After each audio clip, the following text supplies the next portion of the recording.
अल्लाह रब्बुल इज्जत इरशाद फरमाता है, यूं कहिए कि उसी दूल्हे को कहता है जहां पर ससुर ने कह दिया मेरी बेटी का ख्याल रखना, हम तुम्हारे हाथ में दे दिए, अब इसका आराम, इसकी मुसीबत, इसकी तकलीफ, इसका दुख सब कुछ तेरे हवाले है।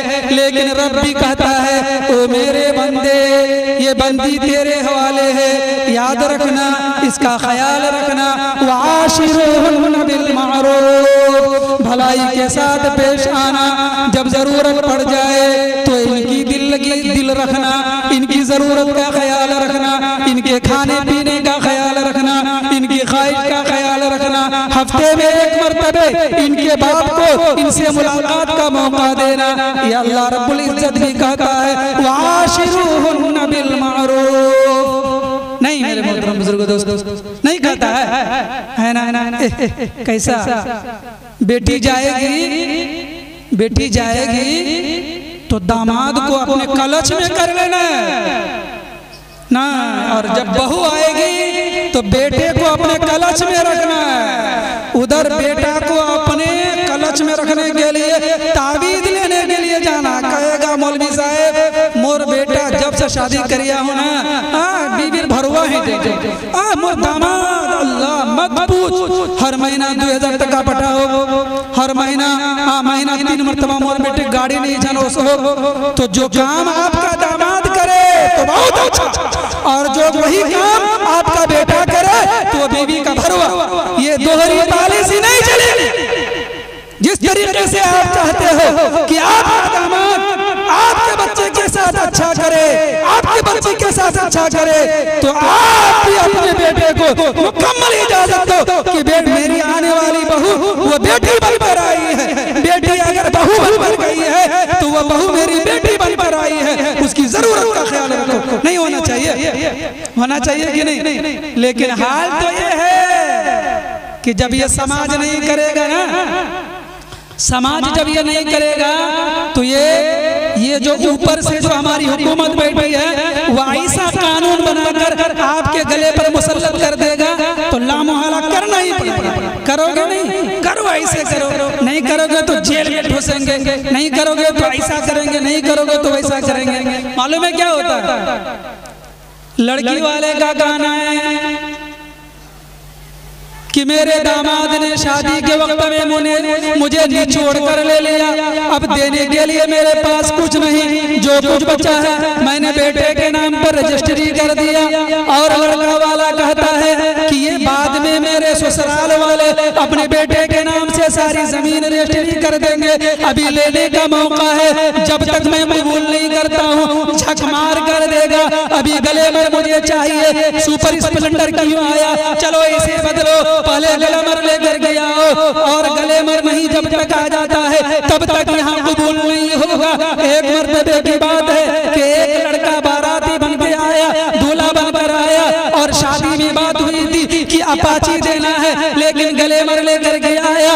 ये लड़का वाला बोलता है कि जब तक अपाची लेकर नहीं आओगे तब तक निकाह नहीं होगा। मौलाना नाजीनामा को पूरा कर लिए, लड़की का नाम लिख दिया, दूल्हे का नाम लिख दिया, गवाहों का नाम लिख दिया, दायर महर लिख दिया। अब इमाम साहब तैयार है निकाह पढ़ाने के लिए, लड़की से इजाजत ले ली गई है, दूल्हे के पास गया है, दूल्हा बोलता है मौलाना अपाची जब तक नहीं आएगी तब तक ये निकाह कबूल नहीं होगा। उधर बेटी का जो बाप था दिल उसका धड़क रहा था, वो परेशान था, अपाची लाने के लिए भेजा, अभी कटिहार से आने में 4 घंटे का समय लगेगा। इधर भाई का हाथ पकड़ा, उसके पैर पर गिरा और ये कहा कि भाई आज मेरी इज्जत का सवाल है, आज मेरी बेटी का सवाल है। अरे तुम भी तो मेरा भाई हो, वही तो खून तुम्हारे अंदर भी है। अरे मेरा एक भतीजा क्या अच्छा खासा है, वो शादी के लायक है, चलो ना ऐसा करते हैं, चलो हम आज भतीजे को दामाद बना लेते हैं। चुनांचे उस भतीजे को तैयार किया जाता है और उसके बाद उसे नहलाया जाता है, नया कुर्ता पाजामा पहनाकर अंदर ही अंदर निकाह कराया जाता है। लड़की से इजाजत ली जाती है कि बेटिया अब तो तुम्हारा निकाह अबसार के साथ होना था, लेकिन अब अबसार के साथ नहीं, अब अफसर के साथ होना है, क्या तुम कबूल करती हो? वो कहती है कि जी मुझे मंजूर है। आया अफसर के पास, कहा बेटा तेरा निकाह फला लड़की का निकाह तेरे क्या तुझे कबूल है? कहा मुझे कबूल है, और दुआ दे दी जाती है, बारकल्लाहु लकुमा व जमा बैनकुमा फी खैर। निकाह हो गया है ना। अपाची गाड़ी 4 घंटे के बाद आई। अब लड़का वाला, आ जाओ भाई, गाड़ी आ गई, निकाह पढ़ा लो। लड़की वालों ने कहा कि तुम्हें शादी तो अपाची गाड़ी से करनी थी। अरे अपाची गाड़ी हाजिर है, कर लो, उससे निकाह लेके चले जाओ, तुम्हें लड़की नहीं चाहिए। क्या हुआ? अरे शादी तुम्हें अपाची से करनी थी ना, अपाची हाजिर है। शुदा खबर मिल गई कि बच्ची की शादी, चचेरे बहन की शादी चचेरे भाई से हो गई। अल्लाह अकबर। वो अपाची गाड़ी ले गया, पता चला 1 भागा, 2 भागा, 3 भागा, और उसके बाद दूल्हा भी पगड़ी रख करके भाग जाता। नहीं, ये भगवान में वाक़या नहीं हुआ है। अनिया हमारे महमूद डॉक्टर साहब के मोहल्ले में बहुत दिनों पहले ऐसा वाक़या हुआ था। तो शादी किससे करते हो जी? अपाची से। शादी अपाची से तो करते रहिए, अपाची से शादी। दुल्हन की शादी तो हो गई दूसरे से। कितना खराब बात है मेरे दोस्त, है ना, खराब बात है ना। अल्लाह, कितने लड़की वाले रोते हैं भाई, कितनी लड़की वाले बताइए कि वो बंधन लोन, वो सूदी कारोबार में गाड़ी वो जो है रख दिया गिरवी में। हमने एक जगह सुना कि लड़की वाले के पास बोलेरो गाड़ी थी पुरानी, 3 लाख रुपए जहेज के तौर पर देना था। तो कहा कि बेटा यही गाड़ी ले लो। कहा कि खटारा गाड़ी लेकर क्या करेंगे? उसके ससुर जी ने 3 लाख रुपए में गाड़ी को रखवा दिया, बंधन पर दे दिया। पैसे 3 लाख लेकर आए, उसको दिया गया, और उसके बाद शादी हो गई। 1 साल गुजरे, 2 साल गुजरे, सूद बढ़ते बढ़ते बढ़ते बढ़ते वो गाड़ी का पैसा भी खत्म, गाड़ी भी खत्म, और ऊपर से सूद भी उसको भरना पड़ा।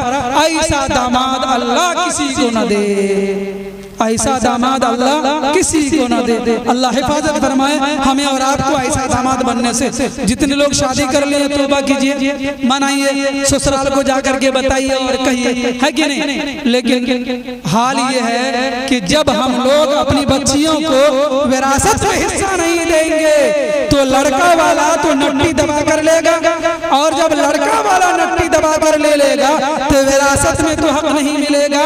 नाजायज तौर पर जब जहेज लिया जाएगा तो जायज तौर पर वो विरासत में हिस्सा नहीं मिलेगा। और आपको मालूम होना चाहिए कि अभी 26 जनवरी के बाद 27 जनवरी को 26 जनवरी में क्या होता है? ये देखिए, एक अलामत लगा कर रखे हमारे नाजिम साहब यहाँ पर 26 जनवरी को और 15 अगस्त को झंडा फहराया जाता है। 15 अगस्त को इसलिए कि हमारा मुल्क आजाद हुआ, 26 जनवरी को इसलिए कि हमारा मुल्क जमहूरी बना था। तो जमहूरियत का जश्न हम और मनाते हैं ना। अभी 26 जनवरी को मनाया गया। किसी भी जमहूरी मुल्क को बचाने के लिए 4 पिलर हैं। कितने पिलर हैं? फरहान दिल साहब, आपका भी बड़ा दिल है भाई। कल तो आप वहाँ क्या कहते हैं कि कोतहार में थे, आज यहाँ आ गए अल्हम्दुलिल्लाह। एक रात में 2 जलसे कोए जाते हैं। अल्लाह आपको और बड़ा दिल बना दे, और आप इलाके के हालात को इसी तरह कवर करते रहे।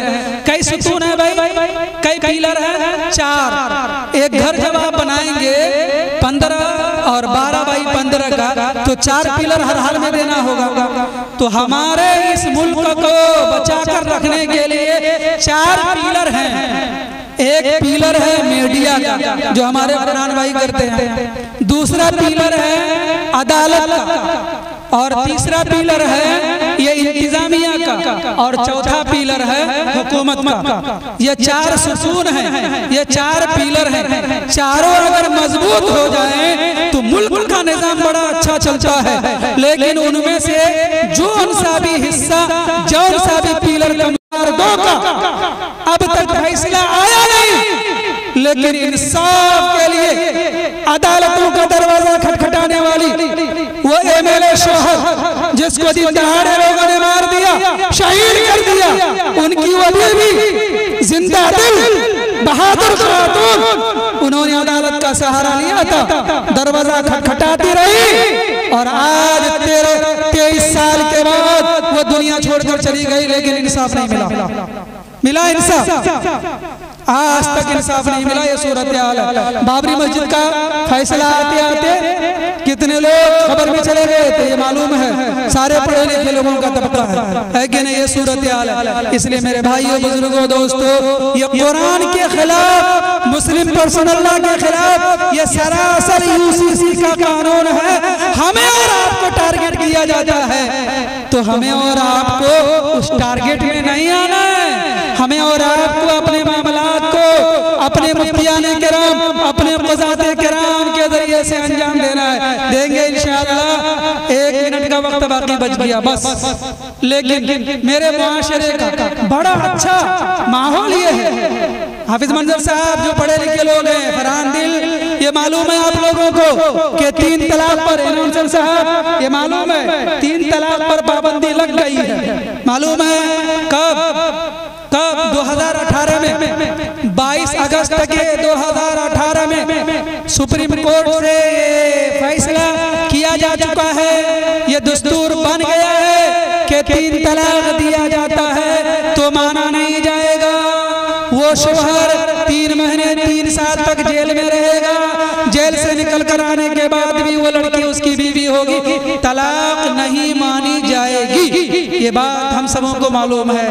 लेकिन अल्हम्दुलिल्लाह सुम्मा अल्हम्दुलिल्लाह, ये नबी के दीवाने, ये रसूलुल्लाह के चाहने वाले, ये अल्लाह से मोहब्बत रखने वाले, ये अल्लाह का खौफ दिल में रखने वाले, ये वो लोग हैं जिनको अर्श के साए में जगह मिलनी है, जिनके बारे में आता है वरजुलुन दअतहु इमरातुन ज़ातु मनसबिन व जमाल फ़क़ाल इन्नी अख़ाफ़ुल्लाह। एक शराबी आता है, एक गुस्सावर आता है, एक कबाबी आता है, एक जुआड़ी आता है, बीवी को जुआ खेल कर, शराब पी कर 3 तलाक दे देता है। आता है मुफ्ती के पास, सर झुका कर बैठता है, उससे सवाल होता है, रिकॉर्डिंग सुना जाता है, उससे बताया जाता है ये तुम्हारी बोली है। वो कहता है कि हाँ हाँ हुजूर मेरी बोली है। क्या तुमने 3 तलाक दी है?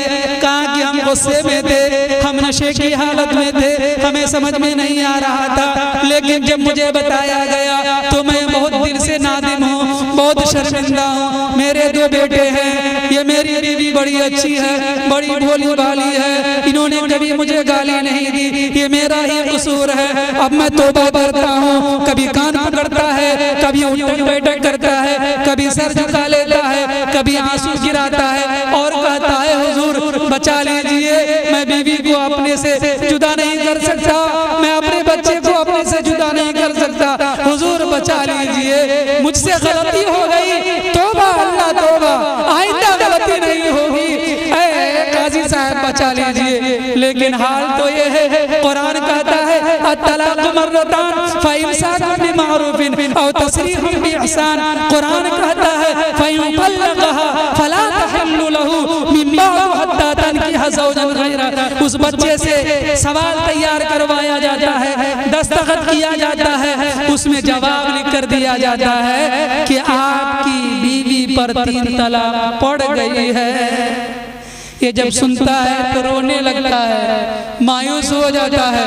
लेकिन अल्लाह की कसम खाकर मैं कहता हूँ आज का ये मजमा गवाह है, कलदासपुर की सरजमीन गवाह है कि आज तक कोई एक नौजवान ये कहकर नहीं गया कि मैं ये फतवा नहीं मानता हूँ, बल्कि हमारे संविधान में या आजकल का जो कानून बना मैं उसी को मानूंगा, बल्कि वो ये कहकर जाता है गलती तो मुफ्ती साहब हो गई, अब इस गलती के सुधार का रास्ता बता दीजिए, वो मान कर जाता है। ऐसे मुआशरे का हिस्सा हम और आप है ना, है कि नहीं? आज भी कोई आदमी 3 तलाक अगर दे दे, भाई 3 मिनट देरी हो गई, 3 मरतबा तौबा करके उठेंगे। आज भी मेरे मुआशरे में अगर कोई 3 तलाक दे दे तो समाज भी उसको बुरा कहता है ना, कहता है कि नहीं कहता? क्या उसको जीने देता है? नहीं देता है। बहुत सारे वाक़यात समाज में हैं और जब उसे फतवा दिया जाता है तो मानने के लिए भी तैयार होता है। अल्हम्दुलिल्लाह ये तो समाज है ना।